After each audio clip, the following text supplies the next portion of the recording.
The Pickwick Papers by Charles Dickens, Chapter-3 at Rochester. After an interesting journey spent with their new companions spinning tall tales, the Pickwickens reached Rochester. They continued to play hospitable gentlemen and invited their savior and travel companion to dine with them at a stylish hotel. The bonhomie was so infectious that all of them had one drink too many. Soon, only Tracy Chapman and the stranger were left awake. The other passed out in a stupor of oblivion. The other guests at the inn were enjoying a dance. Since the stranger wanted to shake a leg, but did not think he was dressed appropriately, Mr. Tupman lent him Mr. Winkle's dress coat. The stranger proved to be popular during the dance and much to the chagrin of Dr. Slammer, who was in the army. He won away from him a wealthy widow Dr. Slammer was with. Dr. Slammer was furious. He vowed to take revenge.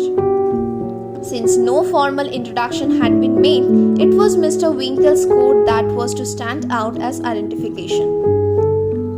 The next day, a lieutenant went around searching for the person who was wearing a particular coat. The description happened to match the coat Mr. Winkle had on.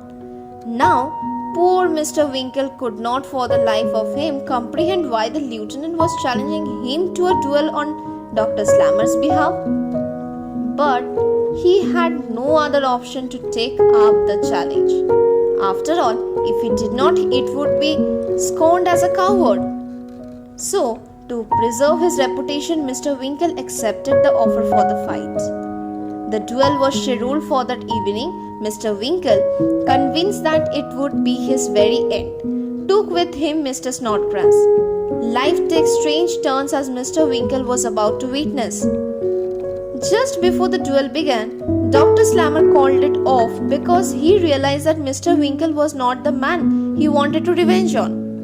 Mr. Winkle was most relieved that he did not have to fight it out.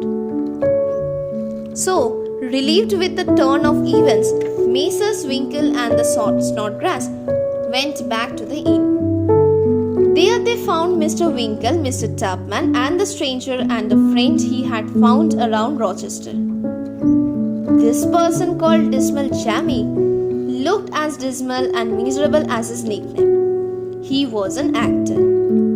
Dismal Jammy decided to regale the group with anecdotes from his own cheerless experiences. He told them about an actor who was addicted to drink. The man would beat up his wife and son. The addiction did not improve matters for him, and he began to lose all the good roles he could have otherwise got. The parts he was offered kept getting worse, and his acting career nosedived. There arrived a day when the man could not earn enough to look after himself. He had no other recourse but to turn to his wife for support. The man, he said, lost his mind soon after that and died a miserable death.